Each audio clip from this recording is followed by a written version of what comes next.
Bismillahirrahmanirrahim. Assalamualaikum warahmatullahi wabarakatuh. Kepada yang terhormat dosen penguji UKIN PPG Transformasi dalam Jabatan tahun 2025. Perkenalkan, nama saya Fatima. Saya adalah mahasiswi PPG Batch 2 tahun 2025 Universitas Islam Negeri Syekh Ali Hasan Ahmad Adari, Padang Sedempuan, Sumatera Utara. Dengan NIM 25211000834. Hari ini Rabu 8 Oktober 2025 saya akan mempraktekkan pembelajaran untuk memenuhi persyaratan uji kinerja dalam jabatan dengan materi menebarkan Islam dengan santun dan damai melalui dakwah, khutbah, dan tabligh. Selamat menyaksikan. Terima kasih. Wassalamualaikum warahmatullahi wabarakatuh.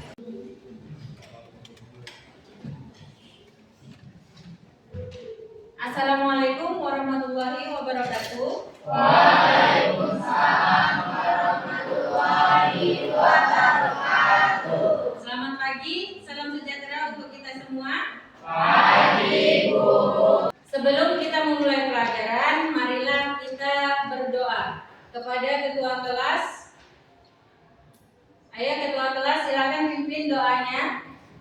Oke, baik, sebelum memulai pembelajaran, marilah kita berdoa. Berdoa dimulai. Bismillahirrahmanirrahim.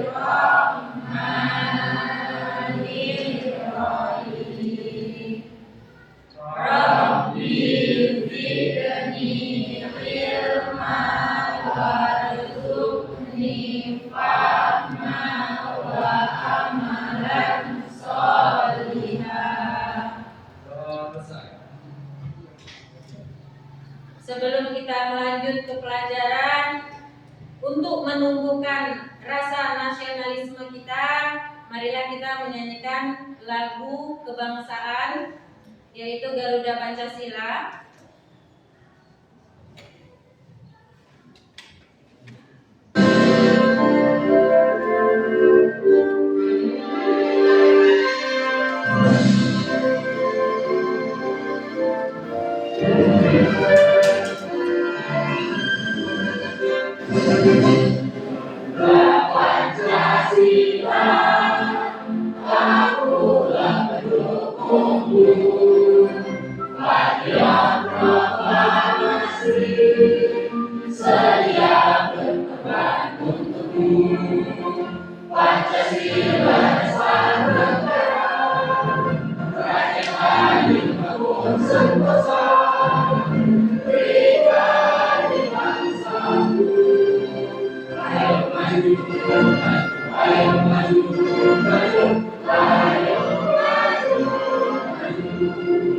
Oke, silakan duduk.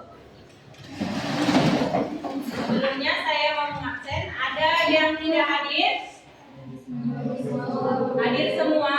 Alhamdulillah. Sebelum kita memulai, saya mau bertanya tentang pelajaran yang lalu, tentang perilaku pelajar, tentang perkelahian, minuman keras. Kira-kira apa sih dampak dari minuman keras? Ada yang tahu? Ayo Nin.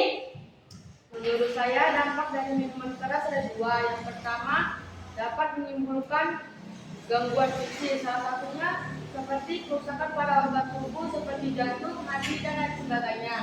Yang kedua, menimbulkan gangguan jiwa seperti kerusakan permanen pada jaringan otak dan gangguan daya ingat. Oke, kita kasih aplaus untuk teman kita.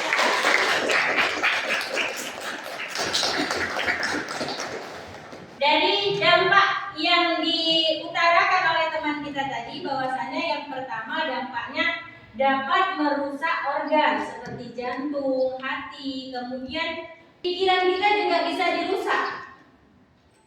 Jadi jangan sekali-sekali berdekatan atau menyentuh bahkan meminum minuman keras. Oke, kemudian yang akan saya tanya lagi, pengertian dari minuman keras. Ayo siapa? Ayo.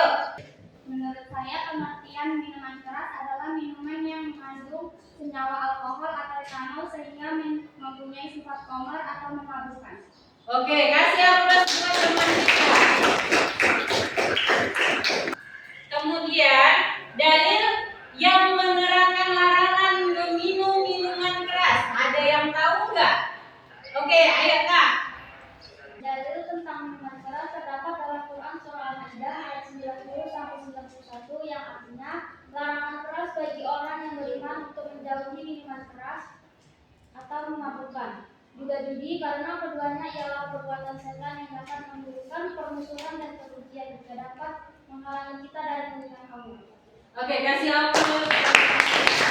Apa sih akibat dari perkelahian yang dilakukan oleh pelajar? Oke, No, ayo No. Akibat perkelahian antar pelajar yaitu merusak citra baik diri pelajar, merusak nama baik sekolah, dan terganggunya proses belajar mengajar. Oke, kita kasih aplaus untuk. Oke, untuk pertanyaan terakhir dari pembelajaran kita yang lampau, apa sih upaya kita untuk mencegah perkelahian antar pelajar? Kira-kira apa? Ya, Febrian.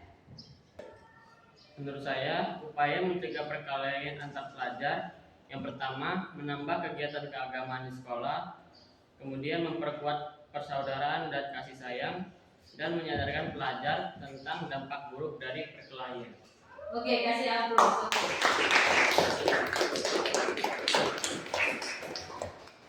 Sekarang kalian perhatikan materi yang akan kita pelajari adalah menebarkan Islam dengan santun dan damai melalui dakwah, khutbah, dan tabligh. Saya kasih waktu sekitar 3 menit untuk memperhatikan gambar-gambar yang saya sajikan. Oke? Kira-kira antara dakwah, khutbah, dan tabligh, kira-kira ada nggak sih persamaan atau perbedaannya? Ada ya, sama-sama untuk mensiarkan ajaran agama Islam yang dibawa oleh Rasulullah, yaitu Nabi Muhammad SAW, dan disebarkan kepada para umatnya agar umatnya tidak salah jalan, tetap di jalan Allah. Kemudian di sini ada beberapa tujuan dari pembelajaran kita tentang khutbah, tabligh, dan dakwah. Yang pertama, kalian harus bisa menjelaskan pengertian dari dakwah, khutbah, dan tabligh dengan tepat.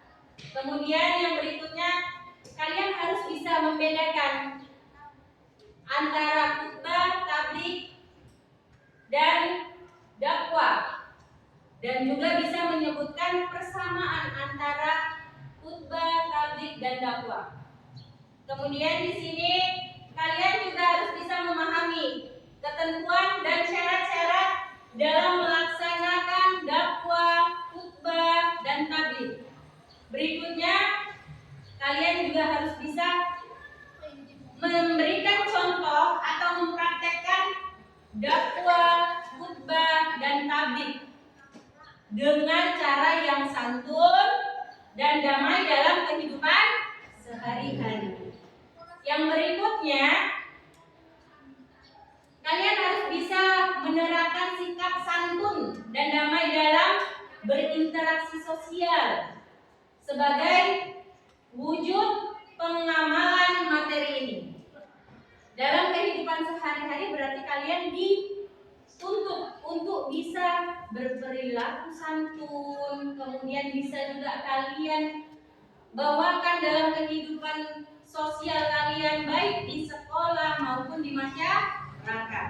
Oke, di sini ada sabda Rasulullah yang artinya dari Abdullah bin Amr dituturkan bahwasanya Rasulullah Shallallahu Alaihi Wasallam bersabda, sampaikanlah dariku walaupun satu ayat. Jadi kita kalau sudah tahu kebaikan yang telah disampaikan oleh Rasulullah, nggak ada salahnya kita untuk menyampaikan apabila ada hal-hal yang memang melenceng dari yang diajarkan Rasulullah. Sebenarnya antara khutbah, tabligh dan dakwah ini mempunyai pengertian yang hampir-hampir mirip. Apa itu khutbah, apa itu tabligh, dan apa itu dakwah. Di sini yang kita pelajari yang pertama itu khutbah.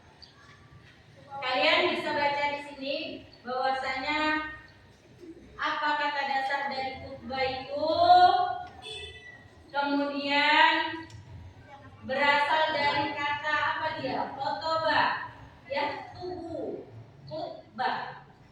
Menurut istilah, khutbah berarti kegiatan ceramah kepada sejumlah orang Islam dengan syarat dan rukun tertentu yang berkaitan langsung dengan keabsahan dan kesunahan ibadah.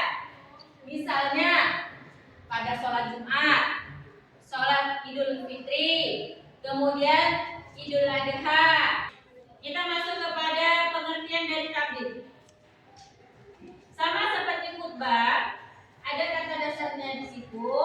Menurut istilah, tabligh adalah kegiatan menyampaikan pesan dari Allah Subhanahu wa taala secara lisan kepada satu orang dengan orang lain atau lebih untuk diketahui dan diamalkan isinya.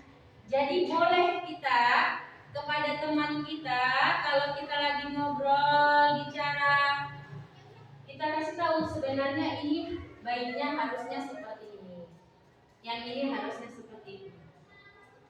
Dakwah juga ada artinya perkataan yang artinya memanggil, menyeru, mengajak pada suatu hal. Menurut istilah, dakwah itu kegiatan mengajak orang lain atau seseorang atau lebih di jalan Allah secara lisan atau perbuatan. Contohnya apa? Bisa kita lakukan dengan aksi-aksi sosial seperti santunan kepada anak yatim, sumbangan, atau membangun fasilitas umum.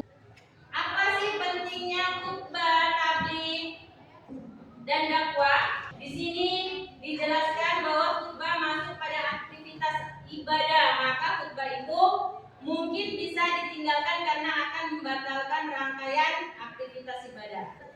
Banyak yang menyangka bahwa tugas tabligh hanyalah tugas alim ulama saja. Hal itu tidak benar, ya.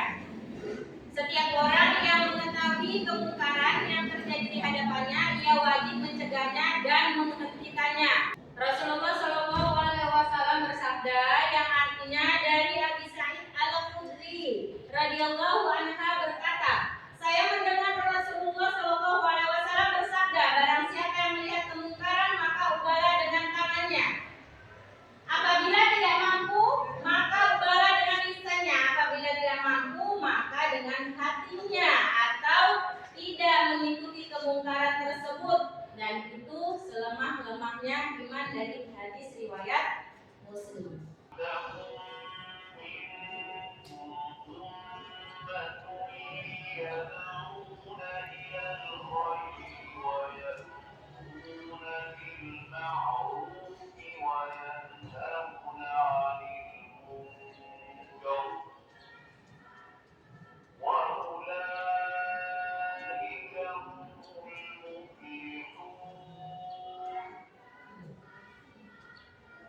Oke, di sini pentingnya dakwah terdapat dalam surah Al-Imran ayat 3, surah ketiga ayat ke-104.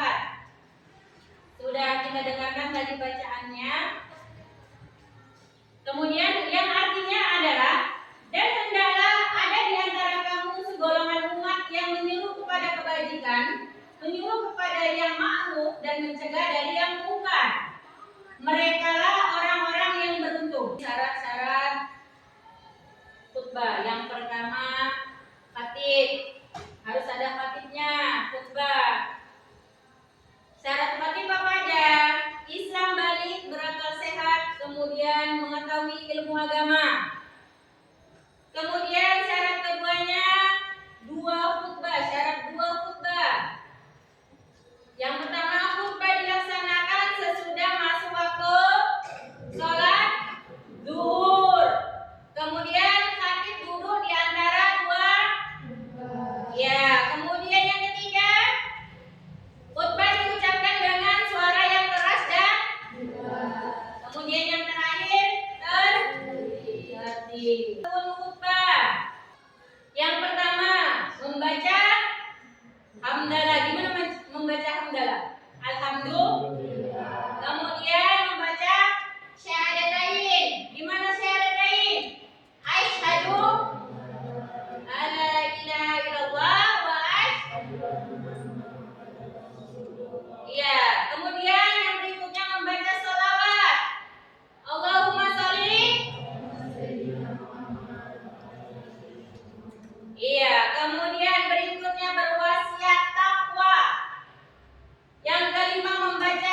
Kemudian ada etikanya untuk tablik. Bersikap lemah lembut. Kita tidak boleh menyampaikan sesuatu, sikap kita itu seperti kita mengejek atau memarahi, tidak boleh. Kemudian menggunakan bahasa yang mudah dimengerti.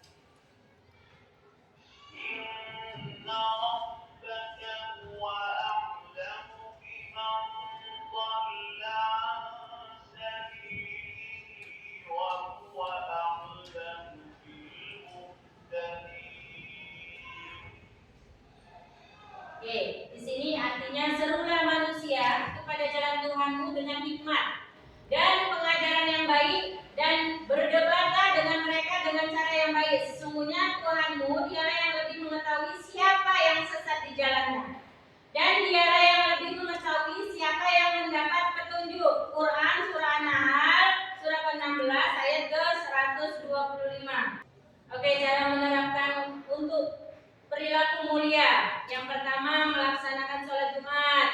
Hendaknya mengamati dan menyimak khutbah yang disampaikan. Jangan ada yang tidur-tidur. Kemudian yang kedua, ketika melihat kemungkaran di sekitar kita, kita harus mencegahnya dengan memberikan alasan yang logis, baik di atas dasar agama maupun sosial dan yang lainnya.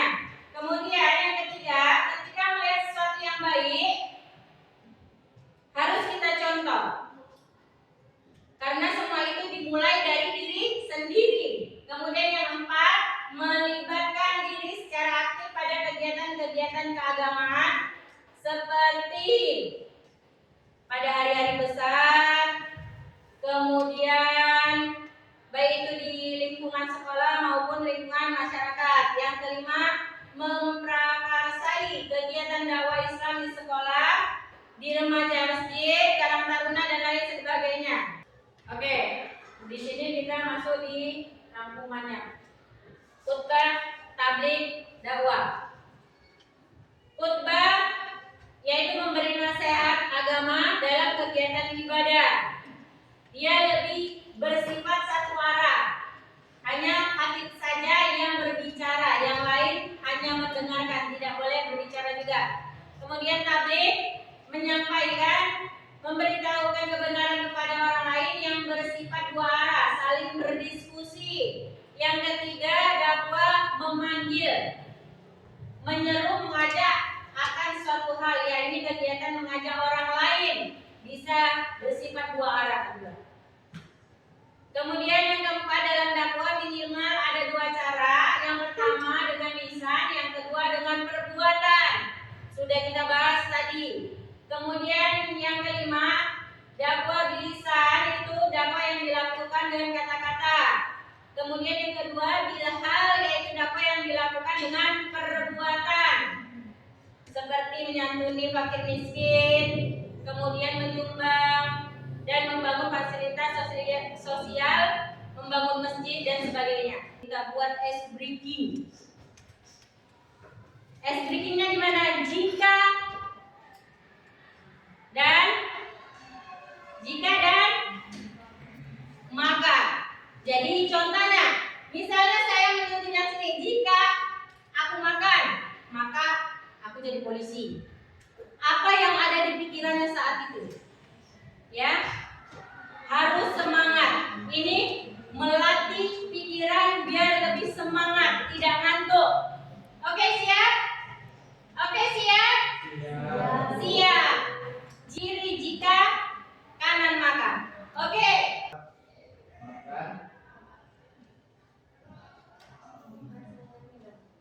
Jika saya makan, maka saya minum. Oke, pas, cocok.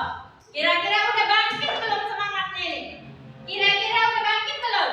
Belum ya, kita coba lagi. Jika saya tidur, Jika saya tidur, maka saya bangun. Kira-kira udah bangkit belum semangat? semangatnya.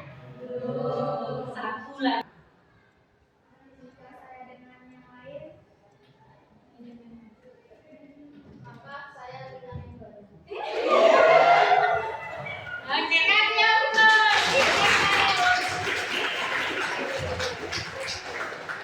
Udah semangat ya? Udah semangat ya? Oke, kalau sudah semangat berarti siap untuk diberikan LKPD. Ya, LKPD-nya saya akan share melalui grup dan saya juga akan bagikan kertas untuk kalian isi. Ya. Ini tiap kelompok, tugas kelompok. Oke? Sudah saya kirim. Ini buat kelompok 1, kelompok 2, dan kelompok 3. Oke, silakan kerjakan. Saya beri waktu sekitar 10 menit.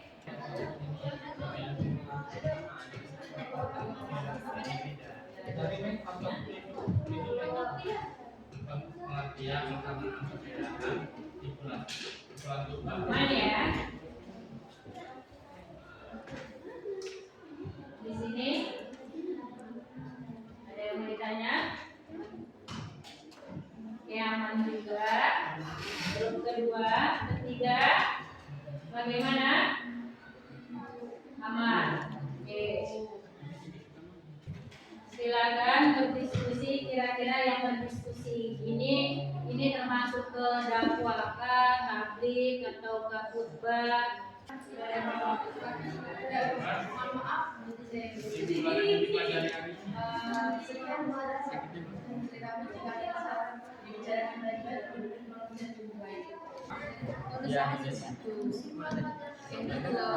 sekian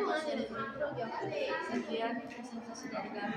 Jika ada kesalahan mohon dibicarakan.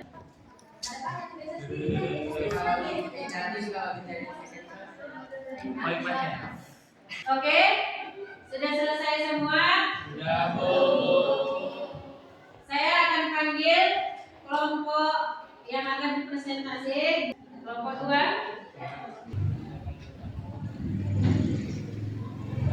Silakan kelompok 2. Assalamualaikum warahmatullahi wabarakatuh. Waalaikumsalam warahmatullahi wabarakatuh.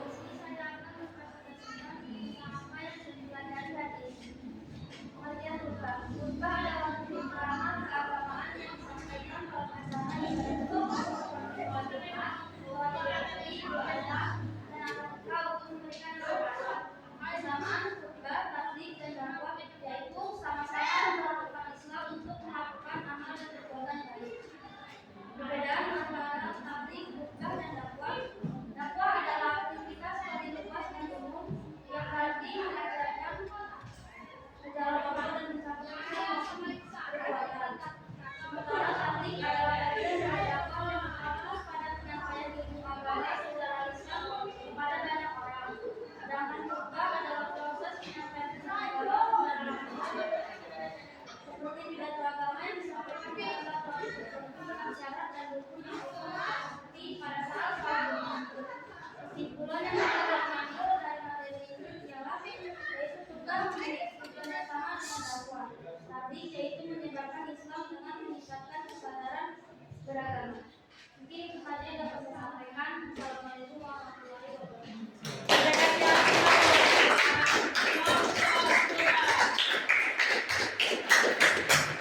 Ayo selanjutnya kelompok 1, silakan maju perwakilan.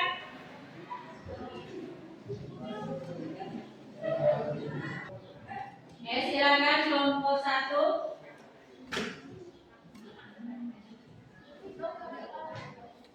Assalamualaikum warahmatullahi wabarakatuh. Waalaikumsalam warahmatullahi wabarakatuh. Kami dari kelompok nomor 1 ingin mempresentasikan hasil diskusi kami tentang dakwah. Dakwah adalah ajakan atau seruan untuk mengajak orang lain kepada kebaikan dan kebenaran serta menjauhi menjauhkan mereka dari keburukan dan kesalahan. Kesimpulan yang dapat kami ambil dari materi tentang dakwah yaitu dakwah memiliki tujuan yang sama dengan khutbah dan tabligh, yaitu menyebarkan Islam dan meningkatkan kesadaran beragama. Tapi dakwah dapat dilakukan melalui berbagai cara seperti ceramah, diskusi, dan kegiatan sosial. Maaf jika presentasi kurang sempurna, karena yang sempurna hanyalah kita yang belum pernah bersama. Sekian presentasi dari kami. Wassalamualaikum warahmatullahi wabarakatuh.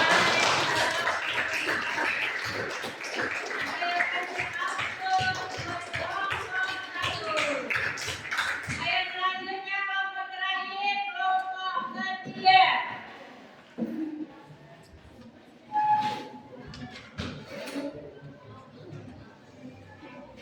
Assalamualaikum warahmatullahi wabarakatuh. Waalaikumsalam warahmatullahi wabarakatuh. Tentang tabligh. Pengertian tabligh: menyampaikan atau menyiarkan ajaran Islam yang bersumber dari Al-Quran dan sunnah-sunnah kepada umat manusia. Bertujuan untuk membimbing dan mengeluarkan mereka dari kebodohan menuju cahaya ilmu dan mengajarkan syariat Allah. Persamaannya yaitu sama-sama mendorong umat Islam untuk melakukan amal dan perbuatan baik. Perbedaan tabligh, khutbah, dan dakwah. Dakwah adalah seruan umum dan luas yang melibatkan ajaran dan aksi langsung. Tabligh adalah kegiatan menyampaikan ajaran Islam secara spesifik agar dapat dipahami dan diamalkan. Khutbah adalah pidato keagamaan yang terkait pada waktu dan ritual ibadah itu, seperti sholat Jumat dengan syarat dan rukun yang harus dipenuhi. Kesimpulan, tabligh, khutbah, dan dakwah adalah cara-cara yang efektif untuk menebarkan Islam dan meningkatkan kesadaran beragama yang masyarakat. Sekian presentasi dari saya. Wassalamualaikum warahmatullahi wabarakatuh.